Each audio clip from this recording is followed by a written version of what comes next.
The rain had been falling over Harrogate since before dawn, and by the time the black cars began arriving at the gates of Wren Hollow, the gravel drive had turned the color of wet slate. Eleanor Ashcombe watched them come from the window of a room she had not been invited into, standing just far enough back that the family gathered below would not see her if they happened to glance up. They would not glance up. In 31 years, none of them ever had. She had taken the early train from Leeds, third class, a paper cup of tea gone cold in her hand somewhere past Wheaton. Nobody had offered her a lift. Nobody had told her, in fact, that the reading of the will was today. She had learned it from a solicitor's letter that arrived 2 days late, forwarded from an old address, the ink smudged where the rain had got at it in the letter box. The others had known for a fortnight. She was certain of that. She had learned over the long, slow years to read the shape of the things nobody said to her. Below, her Uncle Gerald was helping his wife from the car beneath a golf umbrella large enough to shelter 3, his voice carrying up through the old sash window even closed. Absurd weather for it, absolutely absurd. The woman couldn't have died in June like a reasonable person. And then a laugh, brief and dry, that was not quite a laugh. Behind him came Marcus, Gerald's son, thumbing at his phone with the particular boredom of a man who has already spent money he does not yet have. And behind Marcus, stepping delicately over the puddles in shoes that cost more than Eleanor's monthly rent, came Cousin Vanessa, who had once, at a Christmas Eleanor was 14, told a room full of relatives that Eleanor's mother had married down and died cheap, and had never once been made to answer for it. They filed into the great hall of Wren Hollow as though they already owned it. Perhaps, Eleanor thought, they did. That was rather the point of today. She had not come for the money. She wanted to be clear with herself about that, standing alone in the cold upstairs room with her coat still buttoned, because no one had offered to take it. She had come because Margaret Ashcombe, grandmother, though Eleanor had been permitted to call her that only in private, and only in the last years, had been the one person in this house who had ever looked at Eleanor as though she were a person, and not an inconvenience left on the family's doorstep by a marriage they had disapproved of. And Margaret was dead now, at 91, in a bed upstairs, and Eleanor had not been told in time to say goodbye. She had come to stand in the house one last time before it passed to people who had never deserved it. That was all. She believed that was all. She was wrong, but she did not know it yet. The solicitor's name was Mr. Alistair Pruitt, and he had the gray, careful look of a man who had spent 40 years watching wealthy families behave badly at the deaths of their relatives, and had long ago stopped being surprised by any of it. He set out his papers at the head of the long table in the library, adjusted his spectacles, and waited with visible patience while Gerald poured himself a brandy from Margaret's decanter without asking anyone's leave. "If we might begin," Mr. Pruitt said. "There is rather a lot to get through, and some of it may take a moment to—" He paused. His eyes moved to the doorway, where Eleanor stood dripping quietly onto the parquet. "Ah, Miss Eleanor, please come in. I did wonder whether the letter had reached you." Every head in the room turned. Eleanor felt the weight of them, Gerald's flat surprise, Vanessa's narrowing eyes, Marcus glancing up from his phone with the faint irritation of a man interrupted. She had grown up under exactly this attention, and had learned to wear it the way one wears a coat in a downpour, not comfortably, but well enough to keep moving. "Mr. Pruitt," she said, "thank you, I'll stand at the back if that's—" "You will do no such thing," the solicitor said, with a firmness that surprised the room and faintly Eleanor herself. "There is a chair for you here, beside me. In point of fact, Margaret was quite specific." Gerald set down his brandy. "Specific," he repeated, "about the seating." "Among other things," said Mr. Pruitt, and said nothing more and began to read. The first 10 minutes were what everyone expected. Small bequests, a sum to the parish, a sum to the gardener who had kept Wren Hollow's grounds for 30 years, Margaret's collection of first-edition botanical prints to the Harrogate library. Gerald grew visibly restless through all of it, tapping one finger against the arm of his chair, waiting for the part that mattered, the part that was the house and the land and the accounts and the name. When Mr. Pruitt turned to a fresh page and paused to clear his throat, Gerald leaned forward like a runner at a starting line. "To the residue of my estate," Mr. Pruitt read, "including Wren Hollow and its grounds, the London property at Cadogan Square, the whole of my holdings in Ashcombe Fine Chemicals, and the entirety of my personal accounts and investments." He paused. Eleanor would remember for the rest of her life the exact quality of the silence in the room in that half-second. The rain on the glass, the tick of the long case clock in the corner, Vanessa's indrawn breath. "I leave, in their entirety and without condition, to my granddaughter Eleanor Margaret Ashcombe." The clock ticked twice into a silence that had gone absolute. Then the room came apart. Gerald was on his feet, the brandy glass going over, a dark stain blooming across Margaret's papers. "That's no. That is not possible, Pruitt. That is a forgery, or the woman was 91. She was not of sound. She was assessed by 2 independent physicians and a consultant psychiatrist within the month," Mr. Pruitt said, without raising his voice. "I have their signed statements. Margaret anticipated this reaction. She anticipated, I might add, a great deal." Vanessa had gone white. She's a nobody. She does bookkeeping for a garden center in Leeds." The word bookkeeping delivered like a slap. "She hasn't set foot in this house in years, she." "4 years," Eleanor said quietly. It was the first thing she had said. "I was here 4 years ago in March. You weren't." Vanessa's mouth closed. Eleanor herself had not moved. She sat very still in the chair beside the solicitor, her cold hands folded in her lap, and she did not feel triumph or vindication or even quite surprise. She felt, more than anything, a strange and terrible vertigo, as though the floor of her entire life had been quietly removed and she was only now discovering she had been standing on nothing all along. "Why?" was the only word in her head. Not how much, not what now, only why. Why her? Why this? Why Margaret, who had given her so little in life beyond kindness, had given her everything in death?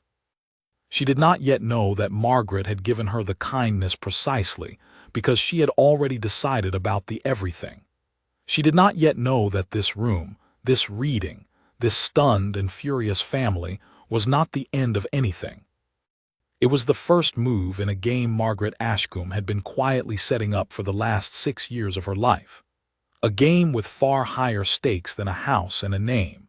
A game that reached into Ashcombe Fine Chemicals and past it, into something that would, before this was over, put Eleanor's life in genuine danger. But that was still to come. For now there was only the rain and the overturned glass, and Gerald's voice climbing toward the ceiling, and Mr. Pruitt calmly turning to the next page. "There is more," he said. "Margaret left a letter for Eleanor, to be read privately after the rest of you have gone." He looked up over his spectacles at the ring of furious faces.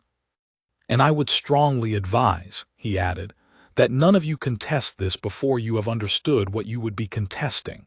Margaret was many things. Careless was never one of them." The library had emptied by degrees, and each departure had its own weather.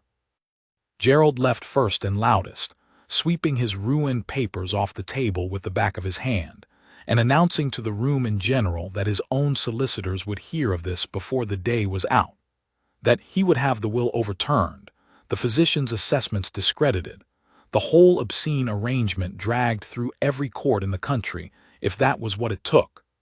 Mr. Pruitt watched him go with the equanimity of a man watching whether he had forecast. Marcus followed his father out without a word, though he paused at the door and looked back at Eleanor with an expression she could not read, not hostility exactly. Something more like recalculation, the look of a young man revising a sum he had thought was finished. Vanessa left last and cruelest, pausing beside Eleanor's chair to say, very softly, so that only Eleanor could hear, "Whatever she promised you, whatever she made you believe, you won't hold it. People like you never do. You don't have the first idea what you've walked into."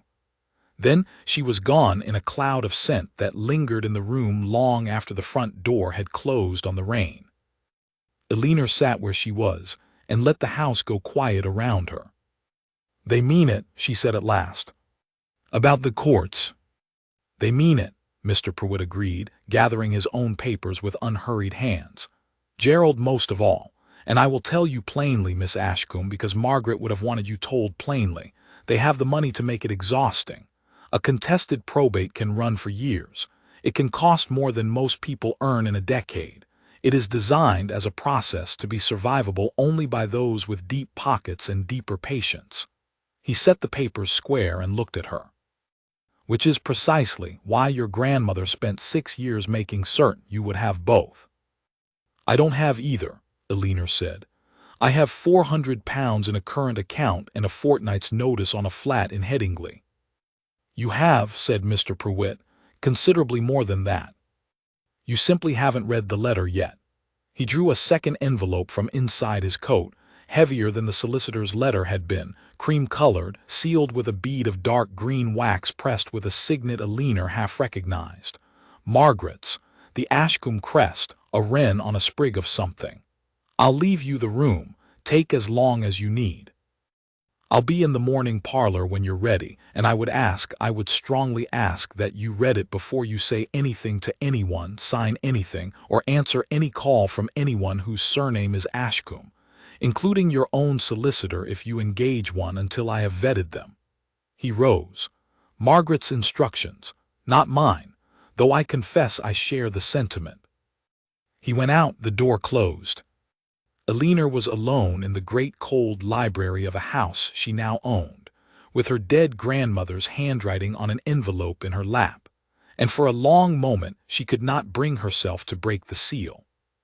When she did, the wax cracked clean, the way good wax does, and she unfolded 3 sheets covered edge to edge in the small upright hand she had known since she was a girl. "My dear Eleanor," it began. "If you are reading this, then I am dead, and you are sitting, I should imagine, in a state of some shock, in a house full of people who wish you were not there. I am sorry for the shock. I am not, I confess, sorry for the rest of it. You will understand why before very long, though I am afraid understanding will not make it easier. It may well make it harder. I have thought about that a great deal, and I have decided to burden you anyway, because there is no one else I trust, and because you are stronger than any of them and have never once been allowed to know it. Let me tell you first the thing that matters most, and then I will tell you the things that are dangerous. The money is real, and it is yours, and it is more than the solicitor will have read out. What Pruitt read is the estate. What he did not read, because it is not in the will, because it must not be in any document that can be subpoenaed, is the other thing. There is an account. The details are not in this letter. That would be careless, and you know I am never careless. The details are with a man named Thomas Halloran, who was your grandfather's oldest friend and the only person alive besides myself who knows what Ashcombe Fine Chemicals actually did in the years between 1987 and 1994. Go to him. He is expecting you. He has been expecting you for 6 years.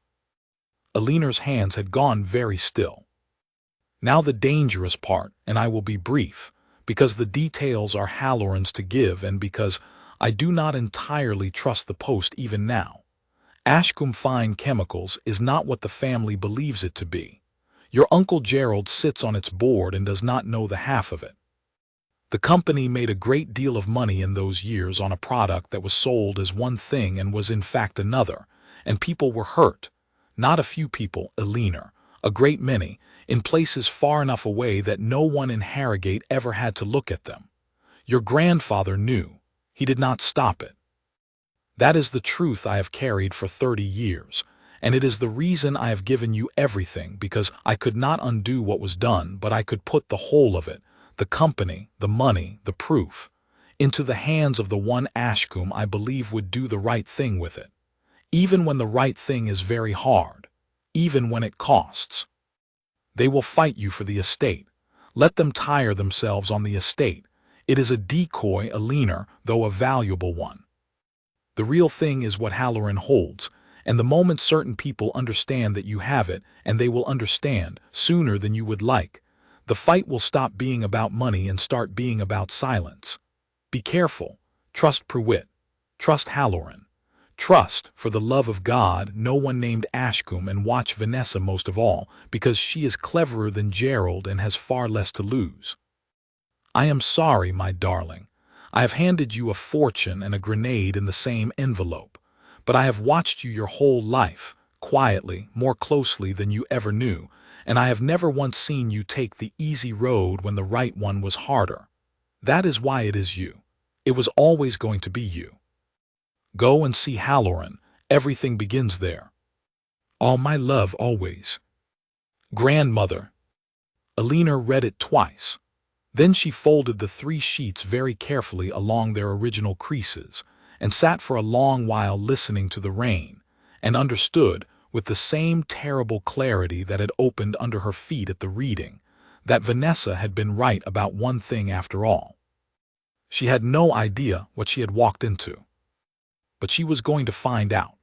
And somewhere beneath the shock and the vertigo and the cold, a small hard thing had begun to settle in Eleanor Ashcombe that none of the family gathered downstairs would have recognized, because none of them had ever seen it before, because none of them had ever given her a reason to show it. She rose, put the letter in the inside pocket of her coat, over her heart, and went to find Mr. Pruitt in the morning parlor. The address Pruitt gave her was in Whitby, 2 hours northeast, a narrow house of dark stone at the top of a street so steep the front doors seemed to be climbing over one another's shoulders to see the harbor. Eleanor drove up the following morning in a hired car. Pruitt had insisted she not use her own, and had insisted, too, that she tell no one where she was going, not even the flat's landlord, not even the friend in Leeds she might otherwise have called. She had thought the precautions theatrical until she was an hour up the A64 and noticed, or thought she noticed, the same gray saloon 3 cars back that had been behind her leaving Harrogate. When she turned off at Malton to buy petrol she did not need, the saloon carried on past. She sat in the forecourt for 10 minutes with her hands tight on the wheel, telling herself she was being absurd and did not quite believe it. Thomas Halloran was 84 and answered the door before she had finished knocking, as though he had been standing behind it.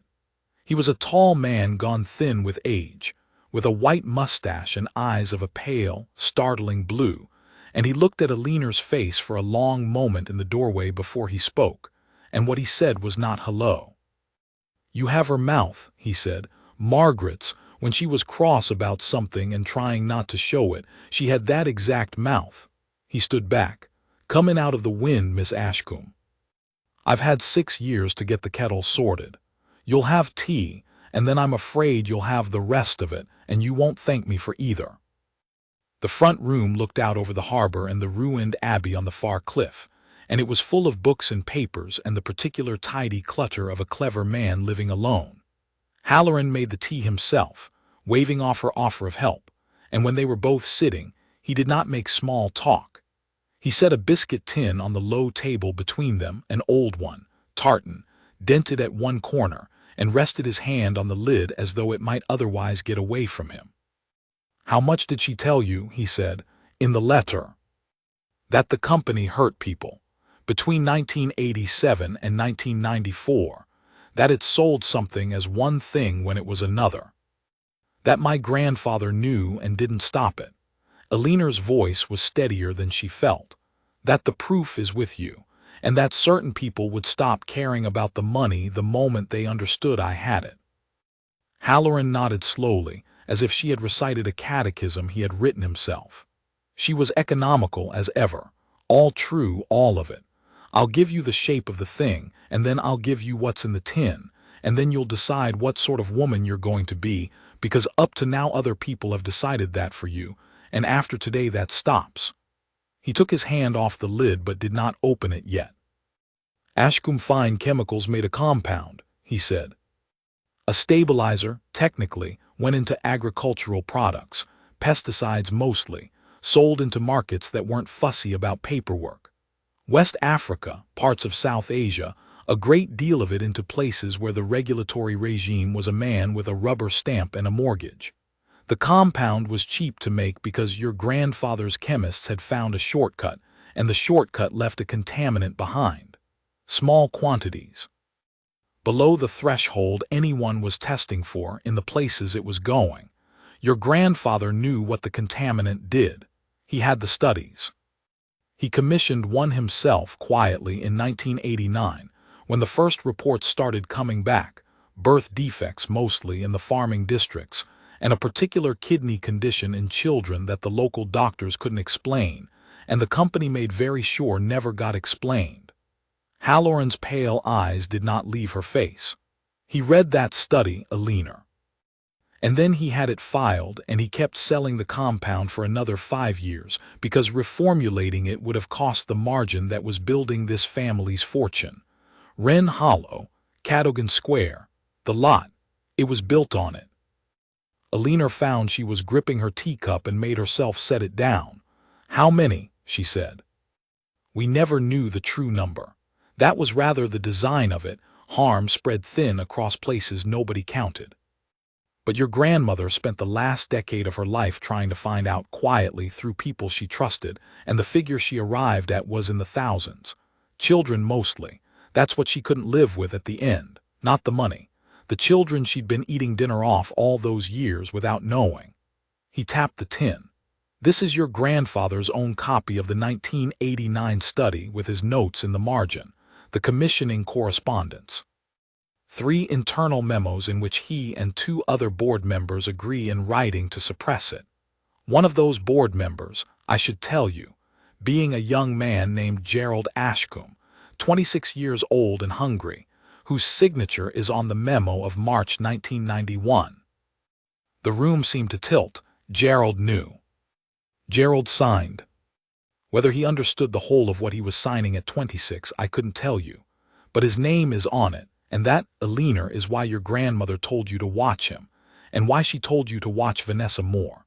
Because Vanessa found out. 2 years ago. We don't know how much, but we know she went looking through the old company records after your grandfather died, and we know she stopped, quite suddenly, and started being extremely pleasant to your grandmother for the first time in her life. Margaret understood exactly what that meant. Vanessa didn't find it to expose it. She found it to own it." Eleanor sat very still. Outside, a gull cried over the harbor, and the abbey stood gray against a grayer sky, and she understood at last the true shape of the thing Margaret had handed her. Not a fortune, not even a fight over a fortune, but a choice. The proof in the tin could destroy the family and the company and salt the ground where the Ashcombe name had stood for a century. It could also, in the wrong hands, be sold, buried again, traded for silence, turned back into money. Margaret had given the choice to the one person she believed would make it the hard, right way. "What did she want me to do with it?" Eleanor said quietly. "Did she say?" "She said," Halloran answered, "that she wouldn't tell you. That the whole point of 6 years was that it had to be your choice, freely made, or it meant nothing. She said only that whatever you chose, you were to go into it with your eyes open, and that you were to remember one thing."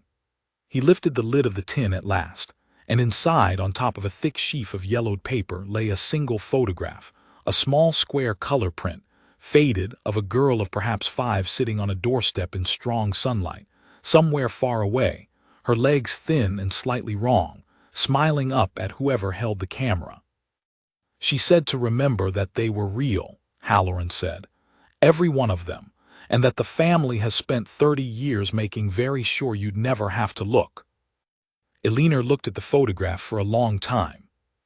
Then she reached out and took the tin onto her lap, both hands around it, the way Halloran himself had held it, and when she spoke her voice had changed, had settled into the low, level, unhurried register that Margaret had heard in her as a child and recognized, and built 6 years and an entire fortune around.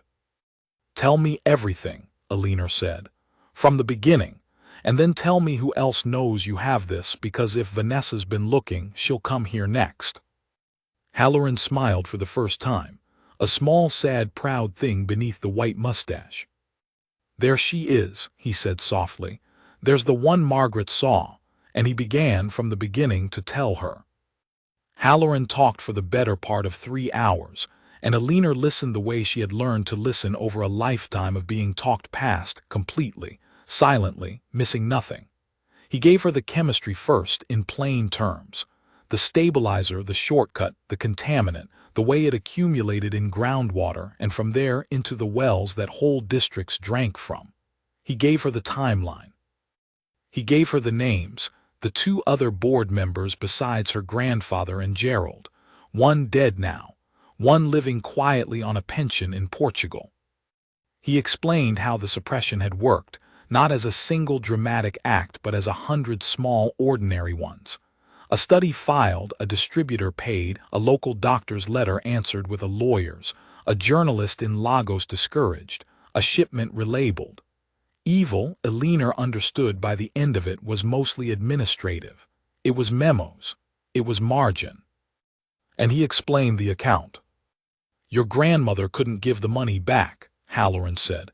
That was the thing that nearly broke her. There was no one to give it to, no register of the harmed, no court that would take it, no clean way to make it right that wouldn't first require admitting the whole of it publicly. And she wasn't willing to do that while it was hers to decide, because the moment it was public, the compensation would be swallowed by lawyers on both sides and the actual families would see pennies, if that. So she did the only thing she could. She moved a great deal of money, quietly, over years, out of the estate and into a structure abroad that the family can't see and can't touch and Gerald doesn't know exists. Nearly £11 million. It sits waiting. It's yours to direct, Eleanor, but her hope, not her instruction, her hope, was that you'd find a way to get it to the people it was taken from. Properly, through channels that would actually reach them. She spent 6 years believing you were the one person who'd rather spend 11 million doing that than keep it. I think she was right, but it's yours to prove or disprove. Eleanor drove back to Harrogate in the dark, with the tin locked in the boot and Margaret's letter over her heart, and somewhere past Pickering the grey saloon was behind her again. This time there was no mistaking it. It held its distance with a discipline that a bored commuter does not have, 3 cars back, matching her speed through the villages, closing when the road opened. Eleanor's hands were steady on the wheel, and she was almost surprised to find that they were. She thought about the tin in the boot and the photograph inside it and the thin-legged girl on the doorstep in the sun, and she found that fear, when it finally arrived as something clarifying rather than paralyzing. She did not speed up. She did not panic. She drove into Malton, which she now knew, and turned without signaling into the yard behind the auction house she'd passed that morning, killed her lights, and waited in the dark. 90 seconds later the grey saloon crawled past the mouth of the yard, slowed, and finding the road ahead empty, accelerated away toward Harrogate, toward where its driver plainly expected her to be going. Eleanor sat in the dark and memorized the number plate. Then she took out her phone and, instead of ringing Pruitt, opened the camera and photographed nothing in particular, the yard, the wall, the back of the auction house, until she had steadied her breathing. Then she rang Pruitt. "They followed me," she said when he answered. "From Whitby, Grey Saloon. I have the plate. They lost me at Malton."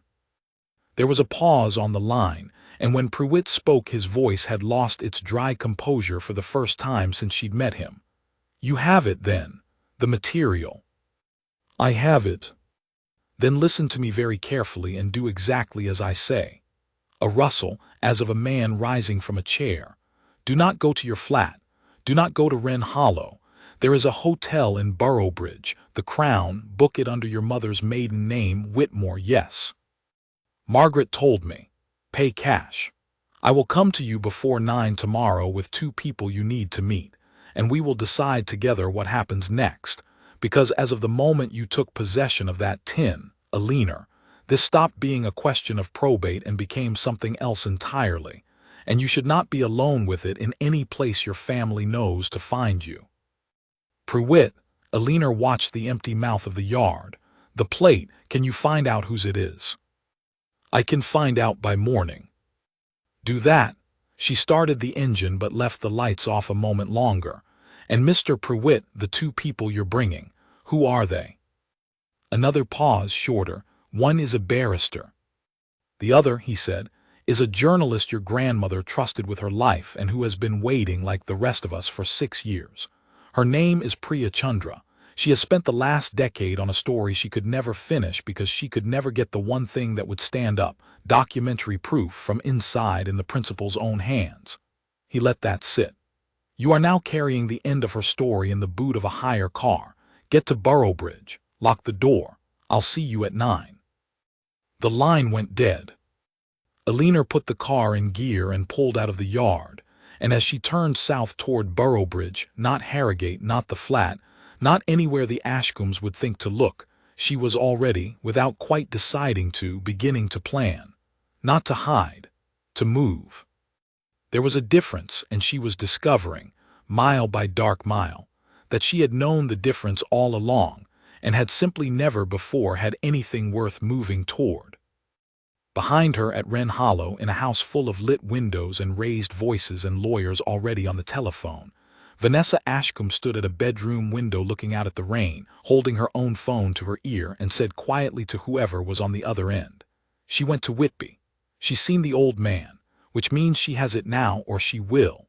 A pause. "No, don't touch her, not yet. If she has it, hurting her only makes it evidence. We do this cleverly or we don't do it at all." Another pause, and then, in a voice gone soft and cold as the glass under her fingertips, "Let her think she's won. Let her get comfortable. Grandmother spent 6 years building her a throne. I only need one afternoon to work out where she's hidden the thing that keeps her on it." She ended the call and stood a while longer at the window, watching the drive where, 4 days ago, the black cars had come. "Enjoy the house, cousin," she said to the glass. "It's the only part of this you're going to keep." Priya Chandra was not what Eleanor had expected. She had pictured, vaguely, someone hungry and hard, the journalist of films, all raincoat and cynicism. The woman who came into the small private dining room at the Crown a little before 9 was in her 50s, soft-spoken, with reading glasses pushed up into gray-streaked hair, and the tired, patient watchfulness of someone who had spent 30 years learning that the truth arrives slowly or not at all.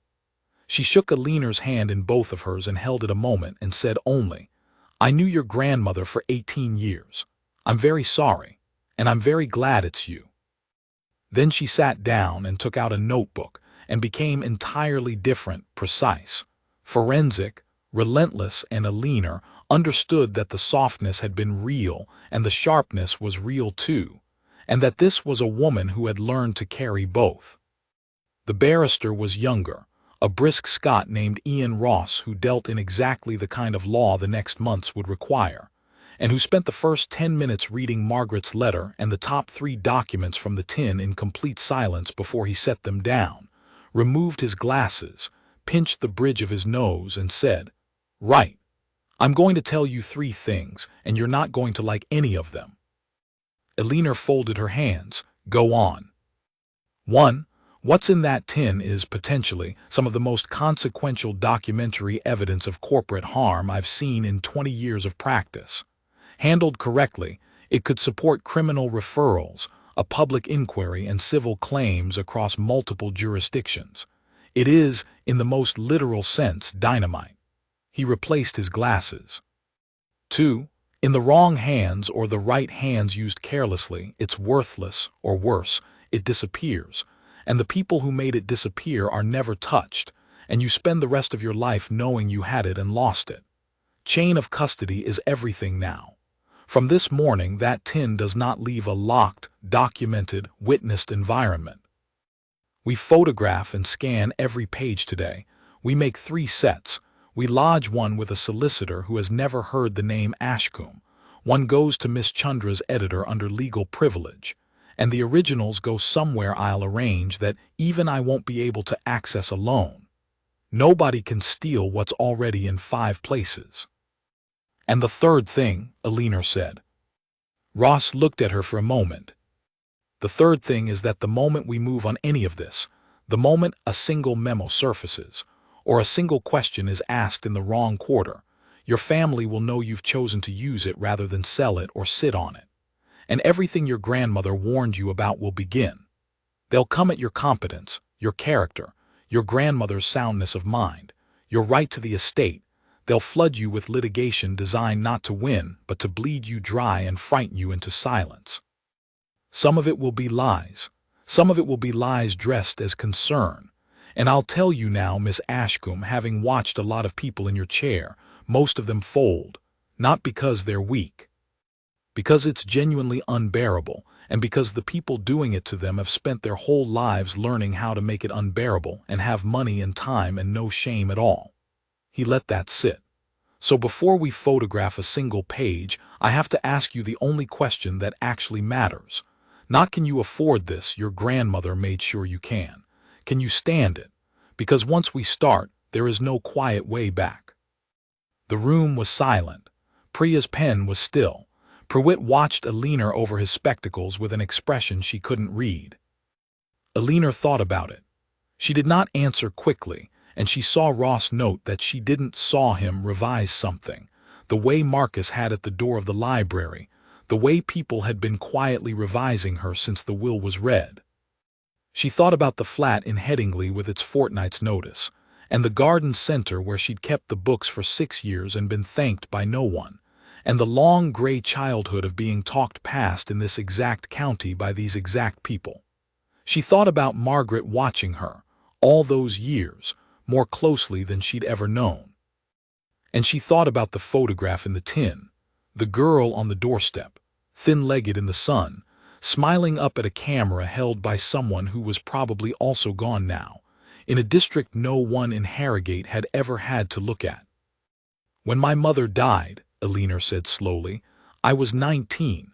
This family didn't come to the funeral. Vanessa sent flowers with a card that said the wrong name. She called my mother Catherine. Her name was Caroline. I kept the card, not to be bitter, to remember exactly how little I was worth to them so I'd never make the mistake of expecting anything. She looked up. They've spent my whole life teaching me to expect nothing and endure everything. They were very thorough. So when you ask me can I stand it, a small, level, almost gentle smile, Mr. Ross, standing things is the one skill this family gave me, and they gave it to me for 31 years. I rather think it's time it belonged to me instead of to them. Ross looked at her for a long moment. Then he picked up the first document from the tin and the flatbed scanner Pruitt had brought and said, Priya, get the camera. We start now. And to Eleanor, almost under his breath, with something that in a less careful man might have been the beginning of respect, Margaret said you'd say something like that. I didn't believe her. I do now. They worked through the morning and passed it. Every page photographed, scanned, logged, initialed, timed. Priya reading each memo as it came, occasionally going very still, once setting a page down and stepping to the window and standing there a full minute with her back to the room before she came back and picked up her pen again. The 1989 study, the commissioning letters, the 3 suppression memos, and Gerald's signature on the one from March 1991, 26 years old, black ink, unmistakable, the distribution records, the relabeling correspondence. And near the bottom, in a separate envelope Halloran had said was Margaret's own edition, a single sheet in Margaret's upright hand, a list. 41 names, districts, dates, ages. The ones she had managed over 10 quiet years to trace. Ages 3 to 11. Beside each in the same small hand a note, kidney, legs, blind, left eye. Died 1993, aged 5. Died 1994, aged 4. Kidney. Living, if this is read, find her. The room was very quiet when Priya read that one aloud. Living, if this is read, she repeated softly, find her. She looked up at Eleanor, and her forensic composure had a crack in it now, small and human. Your grandmother left you a to-do list, Eleanor, at the bottom of everything. 41 names and 1 instruction. Find the ones who are still alive. That's what the 11 million is for. That's what all of it was for. Eleanor took the sheet gently from her and read the 41 names and did not cry, though the room would perhaps have thought better of her if she had. She was past crying. Somewhere in the last 3 days she had gone through crying and out the other side into something harder and more useful. She set the sheet down among the scans and the initialed logs and the careful machinery of Ross's chain of custody, and she said, in the low-level voice that was becoming, page by page, simply her voice, "Then let's find her. Let's find all of them who are left. And let's make very sure that every single person who signed one of these memos has to sit in a public room and watch us do it." She looked round the table, Ross, Priya, Prewitt, the tin, the scattered proof of 30 years. "Where do we start?" Prewitt cleared his throat. "We start," he said, "with the number plate, because I've had my answer since 8 this morning and I was waiting for the right moment to give it to you." He drew a folded slip from his coat and set it on the table. "The gray saloon that followed you from Whitby. It's a hire car like yours. Booked 4 days ago, the afternoon of the will reading, on a corporate account." "Whose?" Eleanor said. "Ashcombe Fine Chemicals," said Prewitt. "Authorized by a director." "And the director who authorized it," he slid the slip across to her, "wasn't Gerald." Eleanor unfolded it. "Read the name." And for the first time in 3 days, something that was almost a smile, cold and clear, and entirely without warmth, touched the mouth that Halloran said was Margaret's. "No," she said quietly. "Of course it wasn't." She set the slip down where they could all see the name printed on it. "Vanessa Ashcombe, Director, Corporate Development." "She put herself on the board," Eleanor said, 2 years ago, right after she found the records. Nobody stopped her because nobody thought it mattered. It's just Vanessa playing at business. The cold, clear thing in her face settled into something the family had never once seen and were about to spend a very long time learning to fear. "She's been running this from the inside since before grandmother died. Gerald's the noise. Vanessa's the knife." She looked up. "Good. Now I know where she is. Mr. Ross, how fast can we make the first move without her seeing it coming?" Ross's answer to how fast was, "Not fast at all, and that was the point." "Everyone in your position wants to move fast," he told her, packing the scans into a locked case. "The instinct is to swing the moment you've got the weapon in your hand. It's the wrong instinct every time. Vanessa's expecting speed, a leak, a lawsuit, a dramatic gesture she can get ahead of and reframe. What she is not expecting, from a garden center bookkeeper she spent her whole life dismissing, is patience. We're going to be slow and quiet and boring and legally immaculate, and by the time she realizes the shape of what's coming it'll already be too big to stop." He clicked the case shut. "We don't fire the gun. We build the courtroom.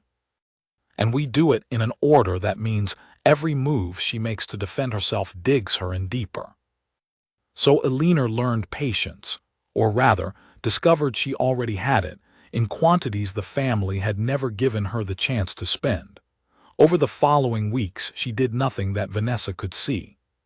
She moved into Wren Hollow, because Prewitt advised that visible ordinary occupation strengthened her position on the estate, and she lived in the great cold house alone, with a locked study and a burner phone and Margaret's list. And she let the family watch her play the part of a small woman overwhelmed by a fortune too big for her. She let Gerald's solicitors file their contest of the will, and she let them believe the fight was the will. She was pleasant to Vanessa on the 2 occasions. Vanessa engineered a meeting, pleasant and vague and slightly out of her depth, and she watched Vanessa relax by increments and thought, "Grandmother taught me this too. She played small for 30 years so none of you would look too closely. I'm only doing what I watched her do." Beneath the stillness, the machine ran. Priya, working under her editor's legal privilege, began the patient work of verification. Not the story yet, but the scaffolding beneath a story that could survive a libel action from a company with unlimited money. Independent chemists to confirm the contaminant from the 1989 study. An epidemiologist to model what it would have done downstream, a records specialist to authenticate her grandfather's handwriting and Gerald's signature beyond any expert's dispute. Ross, meanwhile, built the legal architecture, a criminal referral drafted but not yet filed, a public inquiry submission prepared, civil claims mapped across 3 jurisdictions, each one held back, loaded, waiting. And Eleanor herself took the part of it that no one else could take, the part that was hers alone because Margaret had made it hers. The list. Find her. It was slow and it was hard and it broke her heart in small pieces, weekly. The districts were real places with real records, some of them, and some with none at all. She worked through intermediaries Halloran vouched for, a doctor in Lagos, a lawyer in Accra, a woman who ran a small charity in a region Eleanor had to look up on a map and then could not stop looking at. Of the 41 names, 11 were traceable at all. Of those 11, 6 were dead, 3 as children decades ago, 3 since, of the slow kidney failure that had followed them into adulthood. 2 she could not confirm either way. And 3 were alive, grown now, in their 30s and 40s, living with the bodies the compound had left them, and no idea in the world that a family in Yorkshire had grown rich on the thing that had done it. The girl on the doorstep, thin-legged, smiling, 5 years old and strong son, was the 4th entry on Margaret's list. Her name was Amara. Eleanor found her in the 9th week. She was 43 now and alive, and had spent her whole life on dialysis in a city her family had moved to when the district's wells were finally, belatedly, abandoned. She did not know why. No one had ever told her why. There had been no notice. No warning, no compensation, no name to attach the ruin of her kidneys to, only 1 year in her childhood, an instruction that the water was bad and they must go, and a life built downstream of a reason no one had ever given her. Eleanor read the intermediary's report on Amara 3 times, alone, at Margaret's desk, in the locked study of a house that Amara's ruined kidneys had helped to pay for. Then she put her head down on the desk, on Margaret's blotter in the dark, and let herself cry for the first time since the reading of the will, not the loose grief of the funeral she'd never been allowed to attend, but something older and larger, grief for the girl on the doorstep and the water and the memos and the margin and 30 years of a family eating dinner off it, and grief, too, that she was the one who had to know, because Margaret had decided she was the only Ashcombe who would rather know than not. When she was done, she washed her face and rang Ross on the burner and said, in a voice that had been to the bottom of something and come back up changed, "I've found the 4th name. She's alive. And I want the 11 million to reach her and the 2 others before we file a single document, before Vanessa knows anything, before the story runs, before any of it becomes about us instead of about them. I want the money to land clean, while it's still just a gift from a dead woman and not a move in a war. Can you do that?" There was a silence on the line. "That's the harder order," Ross said at last. "Legally, tactically, it'd be cleaner to hold the money as leverage. Every advisor in the country would tell you to wait." "I'm not asking every advisor, I'm asking you." Another silence. Then, quietly, and with the thing in his voice that had started at the crown and had been growing ever since, I can do it. It'll take structure and it'll take weeks and it'll cost you tactical advantage you won't get back." A pause. Margaret would have chosen exactly the same and against exactly the same advice. "You know that." "I know," Eleanor said. "That's why I'm choosing it." She rang off and sat a while in the dark study, and did not know, could not have known, that 4 miles away, at that same hour, Vanessa Ashcombe had finally lost patience with watching a small woman play small, and had decided that if Eleanor would not make a move worth countering, then Vanessa would simply have to find the thing herself. That very night, a man Vanessa paid in cash let himself into a flat in Headingley that Eleanor no longer lived in, and found nothing, and reported nothing, and Vanessa, sitting in her own lit window with her own glass of her own grandmother's brandy, crossed one hiding place off a list she was building of her own, and thought, without alarm, that there were only so many places a bookkeeper could hide a biscuit tin, and that she had all the time in the world. She was wrong about the time, she simply didn't know it yet. Because while Vanessa searched empty flats for a tin that was already scanned into 5 secure locations, £11 million was beginning, very quietly, through channels no Ashcombe could see, to move toward a 43-year-old woman on dialysis who had never once, in her whole hard life, been told why. The money landed in the 11th week. It reached Amara not as a wire from a Yorkshire estate, but through the small charity in her city, structured by Ross so carefully that its provenance dissolved into legitimate philanthropy. A medical fund, a transplant covered, a life on dialysis quietly, completely changed, and no name attached that could ever be traced back to a biscuit tin. The same week, through the same patient plumbing, the two other living names on Margaret's list received what the compound had taken from them the only way it could now be given back.